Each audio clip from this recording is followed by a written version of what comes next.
이게 밖으로는 규탄대를 열어도 내부 지금 골마가는 사정부터 먼저 민주당은 추스려야 될 텐데요. 지금 민주당 내에서는 이재명 대표 측근으로 분리되는 현근택 부원장의 이른바 성희롱 발언 논란으로 연일 곤혹을 치르고 있습니다. 그런데 오늘 점심때쯤에 신임 공천관리위원장이 직접 나섰습니다. 아무리 현근택 변호사가 재판 기록 유출 의혹까지 받으며 이화영 경기부지사를 변호하고 이재명 대표의 방패막이로 맹활약한다 한들 공천은 물 건너갔다고 생각했습니다. 우리의 착각이었습니다.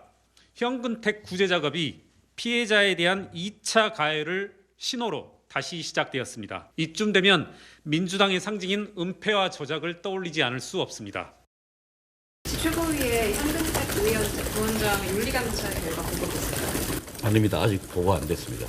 그 현근택 부원장의 성희롱 논란 관련해서 피해자 동의 없이 합의문 밝히고 피해자 실명까지 적었는데 혹시 논의되는 게 없습니까? 아니, 오늘 현근택 부원장에 대한 논의는 없었습니다. 공식적으로 어제까지만 해도 현근택 부원장에 대한 논의가 없었다는 게 대변인 얘기였는데 이현정 의원님. 네. 시간대별로 저희가 준비를 해놨거든요. 오후 1시쯤에 이명백 공천관리위원장이 기자들에게 대략적인 이런 문자 메시지 내용을 보냅니다. 단호하고 엄격히 대처할 것. 그로부터 한 2시간 반 뒤인가요? 현근택 부원장이 본인의 SNS 직접 이런 글을 씁니다. 올 선거 총선에 출마하지 않겠다. 저희 도전은 여기서 멈춘다. 2시간 만에 여러 내밀한 사정이 좀 있었던 겁니까? 그러니까요. 뭔가 이제 이명백 위원장이 저렇게 문자를 보낼 정도로, 왜냐하면 공천관리위원장은 예. 일단 이제 공천의 나중에 어떤 심사를 할 때 사실 해야 되는 직책인데, 문제는 지금 저 문제를 가지고 본인이 아주 단호한 입장을 이야기를 했어요. 일련의 문제에 대해서 단호하고 엄격하게 대처할 것이다. 자, 이 정도 공천관리위원장이 이제 제기할 정도면 이 공천 안 주겠다라는 이야기가 똑같은 거거든요. 그러니까 왜 이명백 위원장이 이렇게 특정인에 대해서 이 문제에 대해서 이렇게 강한 입장을 이야기했을까?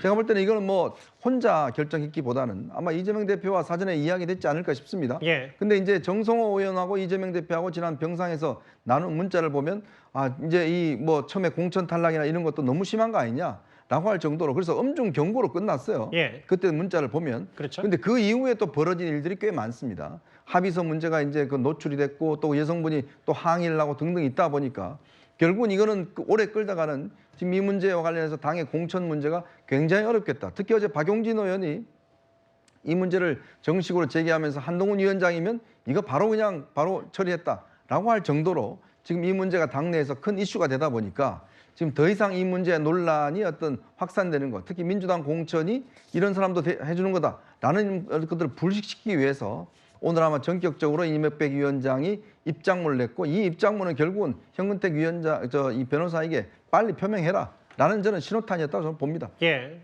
2시간 만이었습니다. 사실 아까 이 의원께서 잠깐 언급했던 박용진 의원도, 그리고 상대당의 한동훈 위원장도 현근택 부원장의 성희롱 논란건에 대해서 이렇게 말한 바가 있습니다.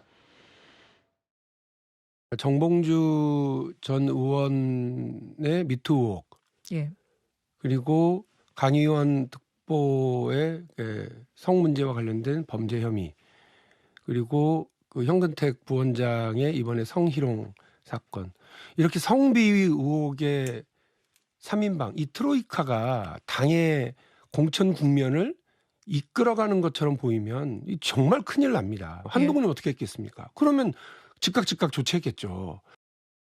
현근택 변호사 같은 사안이 우리 국민의힘에서 제가 정말 아끼는 분에게 일어났다고 생각해 보시죠. 저는, 그리고 우리 공관위원회는 2번 생각하지 않을 겁니다.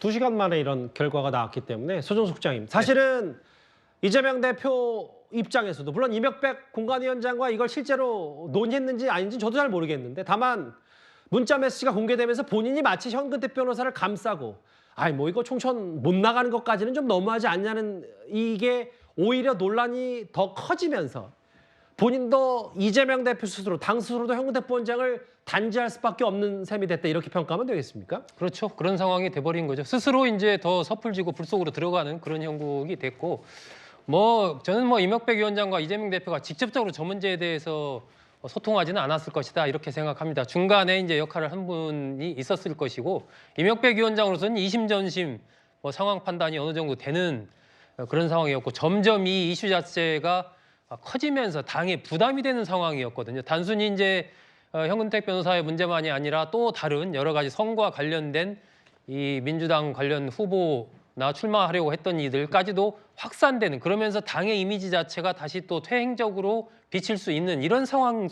되는 그런 국면이었기 때문에 이명백 위원장으로서는 어쨌든 늦지 않게 빨리 이 부분에 대해서 좀 결단을 해야 되겠다 아마 그런 결심을 한 것으로 예상이 되고요. 저는 이게 민주당이 좀 이슈를 빨리빨리 제기하는 부분에서 좀 계속해서 좀 뒷북을 치고 있다. 타이밍이 늦다 이 말씀하시는 타이밍이 늦습니다. 사실 이 현근택 변호사 건도 터졌을 때 이미 초기 단계에서 깔끔하고 과감하게 이 문제를 해결하고 가면서 오히려 좀 그런 과단성, 새롭게 변화하겠다 민주당이 이런 이미지를 줄 수가 있었는데 예. 계속해서 저것에 대한 결단을 미루면서 또 뭐 그 뒤에 또 현 변호사의 사과문 얘기 나오고 2차 문제 나오고 이게 계속 이렇게 지리하게 이런 이슈 자체가 확대 재생산되는 계속하는 이런 상황이 이어지다가 이제 이번에 임 위원장이 결단을 하는 저런 모양새가 됐기 때문에 저는 민주당이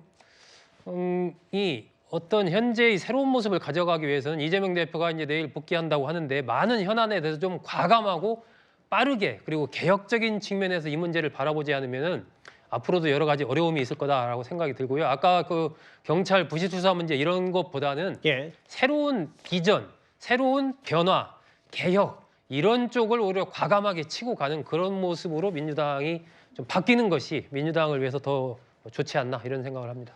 피스 보름 만에 내일 이재명 대표가 당무에 복귀를 하는데 소국장께서 지적하신 것처럼 강의원 특보의 그 이런저런 비위 의혹들은 어제 올 일도 아니고 그러면 물론 본인이 총선 출마를 포기 선언했습니다만 그 전에 뭔가 당이 조치를 취했어야 하지 않나. 또한 현근택 부원장 건도 이게 모든 뭐 피해자가 다시 한번 나설 수밖에 없는 상황이 됐음에도 본인이 총선 불출마를 선언했는데 사실은 이제 당이 또 꿇어앉힌 셈이 되지 않냐 여러 가지 해석들과 분석들이 나오는데 뒤늦었다는 평가를 뒤늦게 하셨어요. 알겠습니다. 그 현근택 부원장의 총선 불출마 얘기, 이 성희롱 논란 관련해서 당의 조치 얘기까지 길지 않게 만나봤습니다.